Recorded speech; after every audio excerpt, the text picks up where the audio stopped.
కేసుల సత్వర పరిష్కారం కోసం కక్షదారులు లోక్ అదాలత్ను సద్వినియోగం చేసుకోవాలని జిల్లా ప్రధాన న్యాయమూర్తి ప్రభాకర్ రావు సూచించారు.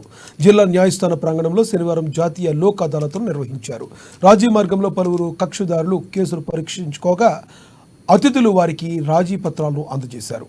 ఎస్పీ గౌసలం, న్యాయమూర్తులు శివరాం ప్రసాద్, ప్రమీలా జైన్, డిఎల్ఎస్ఏ కార్యదర్శి సౌజన్య, బార్ అసోసియేషన్ అధ్యక్షుడు ఎన్రాల నగేష్ తదితరులు పాల్గొన్నారు.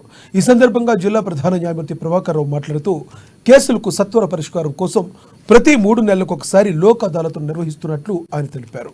కక్షిదారులు పెద్ద సంఖ్యలో హాజరై వారి కేసులను పరిష్కరించుకుంటున్నట్లు పేర్కొన్నారు. రాజీ మార్గం ద్వారా కేసులను పరిష్కరించుకుంటే ఇద్దరి కక్షిదారుల గెలుపు సాధ్యమని వివరించారు. సైబర్ క్రైమ్ కేసుల పట్ల పోలీసులు, న్యాయవాదులతో అవగాహన సదస్సు నిర్వహించేలా ప్రణాళికలు చేస్తున్నామని తెలిపారు. అదేవిధంగా ఎస్పీ గౌసలం మాట్లాడుతూ బాధితులకు సత్వర న్యాయం కోసం లోక్ అదాలత్ నిర్వహిస్తున్నట్లు తెలిపారు. కక్షిదారుల కోర్టు చుట్టూ తిరగకుండా రాజీ మార్గంలో కేసులను పరిష్కరించుకోవాలన్నారు. సైబర్ నేరాల నియంత్రణకు ప్రత్యేక నిఘా పెట్టినట్టు పేర్కొన్నారు. Legal services authorities to conduct. We have scheduled the Lok Adalat today to give this message on this occasion. The vote of Lok Adalat periodically. Everybody, because of to free everybody from their egos to ego, but being a legal practitioners. The pipeline husband, but society, either the male or the female, to settle the matters and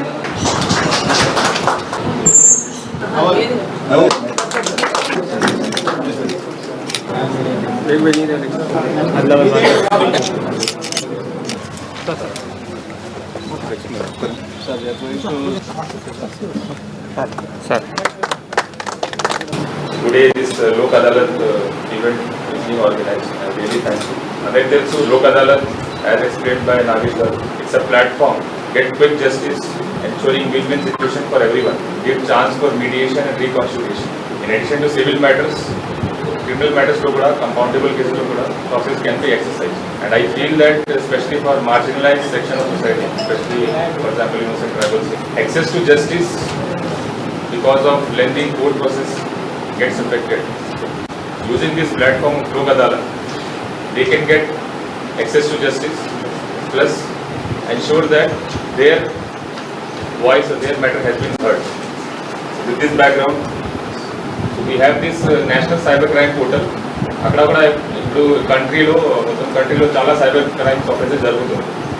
జనరల్గా ఎవరైనా cyber offence victim ఉంటే they will upload their details in National Cyber Crime Portal, or they will call their toll-free number and register their complaint. Based on that, immediate గా చేస్తే immediate గా account లో డబ్బు freeze అవుతుంది. కానీ releasing the amount, registration of case, then writing to banks, identification of accuse, ఆ తర్వాత releasing amount for the victim. At the end justice will be giving amount to the victim.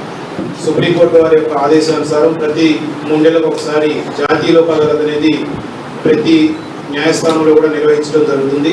ఆ సందర్భంలో భాగంగా ఈరోజు మన ఆదిలాబాద్ కోర్టు ప్రాంగణంలోనూ అదేవిధంగా జిల్లాలో ఉన్న అన్ని కోర్టు ప్రాంగణాల్లో కూడా జాతీయ లోక్ అదాలత్ అనేది నిర్వహించడం జరుగుతుంది. ఈ సందర్భంగా ఈ లోక్ అదాలత్ విజయవంతం చేయడం కోసం పోలీస్ అధికారులతోటి, బార్ అసోసియేషన్ సభ్యులతోటి, బ్యాంక్ అధికారులతోటి, ఇన్సూరెన్స్ అధికారులతోటి, వారి న్యాయవాదులతోటి ముందస్తుగా అనేకటువంటి మీటింగ్ నిర్వహించి సన్నాహం చేయడం జరిగింది. ఆ సందర్భంగానే ఇప్పటికీ చాలా కేసులు పరిష్కరించడం జరిగింది. ఇందాక బార్ ప్రెసిడెంట్ గారు చెప్పినట్టు లోక్ అదాలత్లో రాజీ పడితే ఇద్దరు విన్ అయినట్టుగా తెలుస్తుంది. అదేవిధంగా కోర్టు ఫీజు కూడా ఏదైనా కట్టుంటే వెనక్కి ఇవ్వడం జరుగుతుంది. సమస్యకు శాశ్వత పరిష్కారం అనేది కూడా లభిస్తుంది. కాబట్టి లోక్ అదాలత్ అనే సంస్థనే చాలా మంచి అవకాశం. ఇది వినియోగించుకోవాల్సిందిగా అందరికీ విజ్ఞప్తి చేస్తున్నాము. ప్రధాన సదస్సు కూడా పెట్టాలని అనుకుంటున్నాము. ఇది స్టాండర్డ్ ఆపరేటింగ్ ప్రొసీజర్ వాళ్ళు మన హైదరాబాద్ స్టేట్ లీగల్ సర్వీస్ వాళ్ళు ఇచ్చారు. దాని మీద అవగాహన కోసం ఒక అవగాహన సదస్సు అనేది మనం ఏర్పాటు చేయడం జరుగుతుంది భవిష్యత్తులో. అదేవిధంగా ఈ లోక్ అదాలత్ విజయవంతం కావడానికి సహకరించినటువంటి ఆదిలాబాద్ బార్ అసోసియేషన్ ప్రెసిడెంట్ గారు, వారి కార్యవర్గ సభ్యులకు, అదేవిధంగా ఇన్సూరెన్స్ న్యాయవాదులకు, జిల్లా ఎస్పీ గారికి